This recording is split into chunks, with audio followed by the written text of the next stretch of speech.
जो अपनो बुंदेलखंड राज हाँ हेलो बस में काम लगे। दोस्तों आज गांव इसलिए हम लोग जा रहे हैं कि बुंदेलखंड राज्य आंदोलन की बुंदेलखंड का अलग राज्य बनाया जाए। इसका आंदोलन 50-55 सालों से चल रहा है।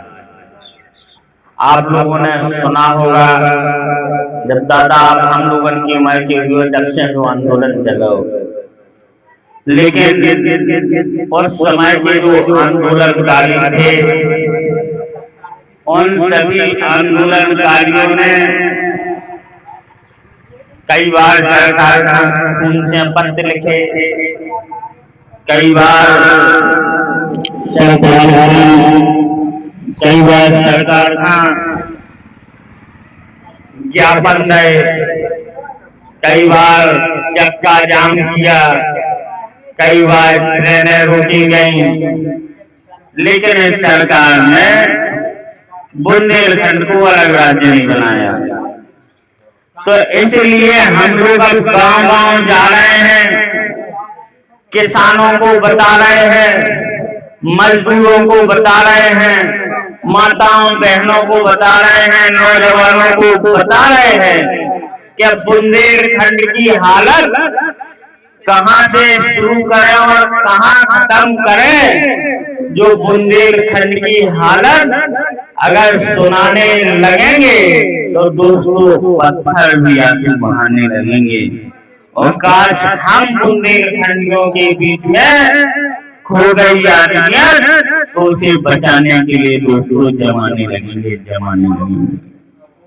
तो आज हम लोग जो गांव चलो अभियान के तहत छोटी 10-10, 20-20, 50-50 लोगों के बीच में नुक्कड़ मीटिंग कर रहे हैं। ये मीटिंग इसलिए कर रहे हैं, आप चाहे पूरब में चले जाओ 200 किलोमीटर, चाहे पश्चिम में चले जाओ 200 किलोमीटर, चाहे उत्तर में चले जाओ 200 किलोमीटर, चाहे दक्षिण में चले जाओ 200 किलोमीटर, कहीं एक ऐसा कारखाना लगा हो जहां 1000 लोगों को रोजगार मिलता हो। लगा है? बताओ पूरे टीकमगढ़ में ऐसा कौन सा कारखाना लगा है जिसमें 1000-2000 आदमी लगा है? इसलिए आंदोलन को हम लोग चला रहे हैं। आप पूरे बुंदेलखंड में चाहे दतिया हो, टीकमगढ़ हो, निवाड़ी हो, छतरपुर हो, पन्ना हो, सागर हो, दमोह हो, चाहे बांदा हो, चित्रकूट हो, ललितपुर हो, झांसी हो, जालौन हो, हमीरपुर हो, इन पूरे सभी जिलों में बताओ एक एम्स इन सरकारों ने बनाया? क्यों नहीं बनाया? इसकी लड़ाई कौन लड़ेगा? इसकी लड़ाई हम सब लोगों को दोस्तों लड़नी पड़ेगी। इसलिए पृथक बुंदेलखंड राज्य आंदोलन को हम लोग आगे बढ़ा रहे हैं। गांव-गांव लोगों को बता रहे हैं कि बुंदेलखंड अगर राज्य बन गया, और बुंदेलखंड राज्य क्यों बनना जरूरी है, इसीलिए ये नुक्कड़ मीटिंग हम लोग कर रहे हैं। तो दोस्तों हम सब लोगों ने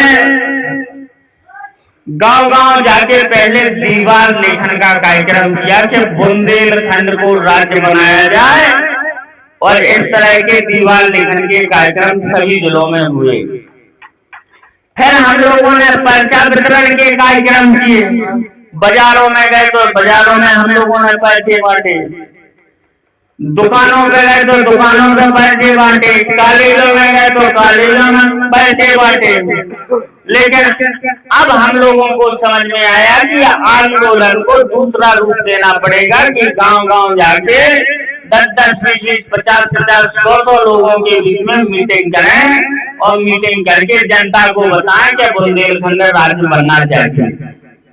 आप लोगों को याद है कि नहीं, पूरे बुंदेलखंड में चाहे उत्तर प्रदेश का बुंदेलखंड हो, चाहे मध्य प्रदेश का बुंदेलखंड हो, पूरे बुंदेलखंड में एक साल में हम लोग सरकार का 2.5 लाख करोड़ रुपया टैक्स देते हैं। कितना टैक्स देते हैं? 2.5 लाख करोड़ रुपया।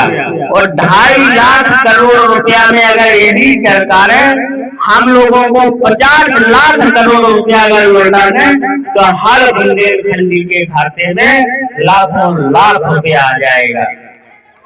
तो दोस्तों 79 साल हो गए देश को आजाद हुए, और 79 साल में ये सरकारें ना हम लोगों को अच्छे स्कूल दे पाए, ना अच्छे अस्पताल दे पाए, ना अच्छे कारखाने दे पाए। आज बुंदेलखंड में पलायन की स्थिति है। तो इसीलिए हम लोग गांव गांव जा रहे हैं, लोगों को बता रहे हैं 79 साल हो गए देश को। क्या आजादी के दीवानों ने इसलिए कुर्बानी दी थी, चाहे माता प्रसाद कुशवाहा हो, रामपाल गरडिया हो, सुनील पायक हो, पुष्पेंद्र सोनी हो, उमेश रेखवान हो, रानी लक्ष्मीबाई हो, इन लोगों ने इसलिए कुर्बानी दी थी कि अगर अंग्रेजी शासन चला जाएगा तो बुंदेलखंड हो चाहे हिंदुस्तान हो, हिंदुस्तान में आने वाले स्वराज के राज्य में अगर कोई बच्चा जन्मेगा तो उसे अच्छे स्कूल मिलेंगे, अच्छे अस्पताल मिलेंगे, अच्छा रोजगार मिलेगा, लेकिन वो अब मिल नहीं रहा है। इसके लिए हम लोग गांव गांव मीटिंग कर रहे हैं। तो दोस्तों आजादी के दीवाने क्यों लड़ रहे थे? वो इसलिए लड़ रहे थे कि अंग्रेजी शासन के समय शोषण होता था, उत्पीड़न होता था, लोगों को पलायन करने के लिए मजबूर होना पड़ता था। इसीलिए वो क्रांतिकारी आजादी के दीवाने ब्रिटिश हुकूमत के खिलाफ लड़े। जब ब्रिटिश हुकूमत दोस्तों चली गई, अंग्रेजी शासन चला गया, तब देश में नई नवेली सरकार बनी और नई नवेली सरकार के प्रधानमंत्री बने पंडित जवाहरलाल नेहरू। जब चाचा नेहरू देश के प्रधानमंत्री बने तब अपने देश में केवल 18 प्रांत थे, 18 राज्य। 18 राज्यों में अपना बुंदेलखंड भी राज्य था। और इस बुंदेलखंड को ऊपर वाले ने सब कुछ दिया है। जमीन दी, जंगल दिए, जल दिया, मिट्टी दी, मोरम दी, बालू दी, हीरा दिया, ग्रेनाइट दिया, ऊपर वाले ने सब कुछ दिया। और दोस्तों उस समय चाचा नेहरू समझ चुके थे कि देश का खजाना एक तरफ, बुंदेलखंड का खजाना एक तरफ। इतना धनवान अपना बुंदेलखंड था, इतना धनवान अपना बुंदेलखंड था, लेकिन बुंदेलखंड की नस्ल को कैसे बर्बाद किया जाए, बुंदेलखंड के लोगों का शोषण कैसे किया जाए, बुंदेलखंड के लोग चाचा नेहरू ने बुंदेलखंड को 2 भागों में बांटा। उस समय कानून मंत्री बाबा साहब अम्बेडकर थे।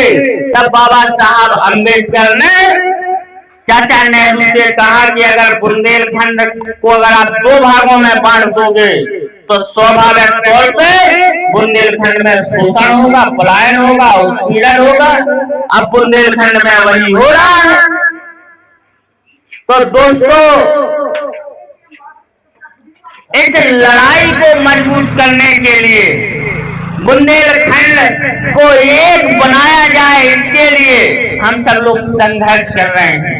ये संघर्ष इसलिए कर रहे हैं कि अगर बुंदेलखंड राज्य बन गया तो कितने फायदे होंगे। बुंदेलखंड में अपना हाई कोर्ट होगा, बुंदेलखंड में अपनी विधानसभा होगी, बुंदेलखंड बन गया तो अपने आयोग होंगे, बुंदेलखंड बन गया तो अपने कर्मचारी आयोग होंगे, बुंदेलखंड संघ लोक सेवा आयोग होगा, बुंदेलखंड अभिनय चयन आयोग होगा, बुंदेलखंड पुलिस भर्ती बोर्ड होगा। इस तरीके से 22 विभाग बुंदेलखंड में होंगे। इसलिए हम लोग लड़ रहे हैं और ये लड़ाई इसलिए लड़ी जा रही है कि देश के प्रधानमंत्री नरेंद्र मोदी झांसी के मैदान में दोस्तों आए थे और झांसी के मैदान में गला फाड़ फाड़ कर बोल रहे थे कि कि आज जो गुजरात मॉडल हम पूरे देश और दुनिया को दिखा रहे हैं, वो अगर एक ही दम पे हम दिखा रहे हैं कि बुंदेलखंड के नौजवान यहाँ से पलायन कर यहाँ से रोजगार के लिए गुजरात आते हैं, सूरत आते हैं, अहमदाबाद आते हैं और वहाँ 24 घंटे मेहनत करते हैं, तब हमारे गुजरात की GDP बढ़ती है। इसलिए हमारे गुजरात का विकास हुआ है। क्या बुंदेलखंड के नौजवान बुंदेलखंड में मेहनत करेंगे तो बुंदेलखंड भी मॉडल बन जाएगा गुजरात की तरह।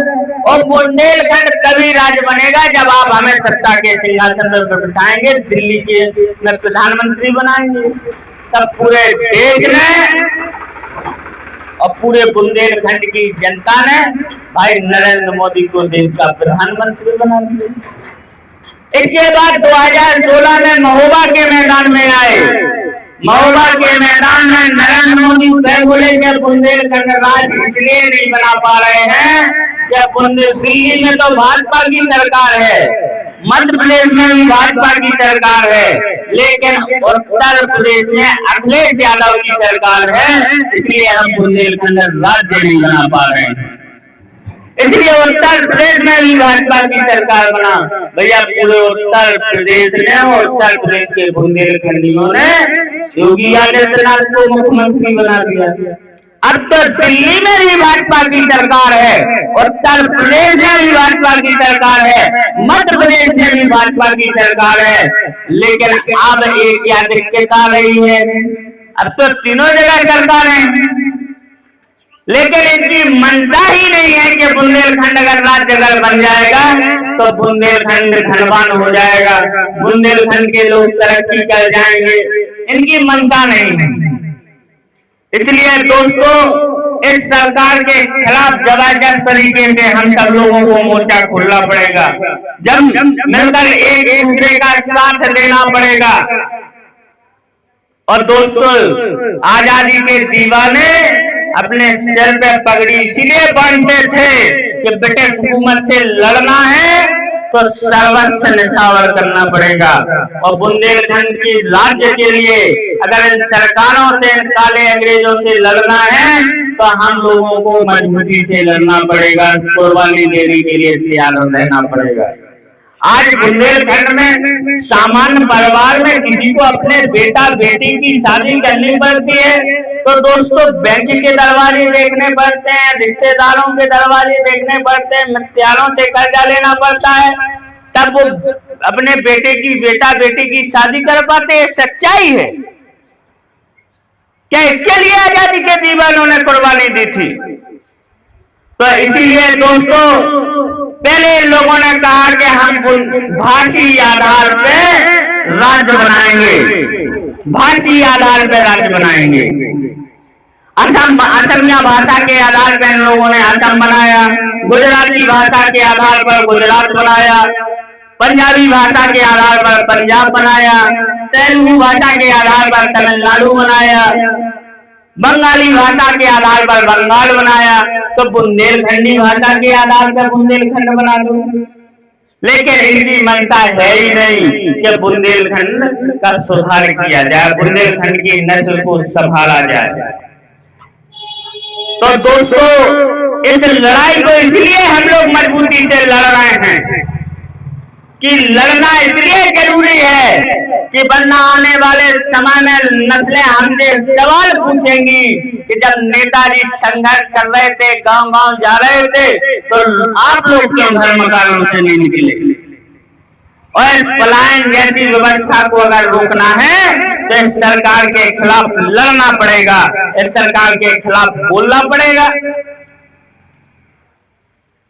दोस्तों, रोजगार की ये हालत है, चाहे संघ लोक सेवा आयोग हो, चाहे कर्मचारी चयन आयोग हो, चाहे माध्यमिक शिक्षक बोर्ड हो, चाहे उत्तर प्रदेश अधीनस्थ चयन आयोग हो, चाहे मध्य प्रदेश अधीनस्थ चयन आयोग हो, चाहे मध्य प्रदेश पुलिस भर्ती बोर्ड हो, चाहे मध्य प्रदेश आंगनबाड़ी भर्ती बोर्ड, लाखों लाख भर्तियां घर में लटकी हुई हैं।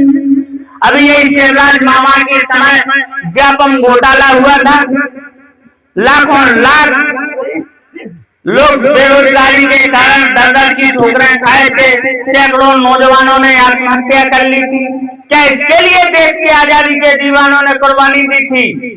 एक सामान्य परिवार के बेटा बेटी गांव मोहल्ले से पढ़ने शहर जाते हैं, छतरपुर जाते हैं, इंदौर जाते हैं, भोपाल पढ़ने जाते हैं, इलाहाबाद पढ़ने जाते हैं, 8x6 के काम रहते हैं, दिन रात मेहनत करके घर नहीं लौट पाते और उनका पेपर लीक हो जाता है। क्या इसके लिए आजादी के दीवानों ने कुर्बानी दी थी? ये सरकार पेपर लीक सरकार है।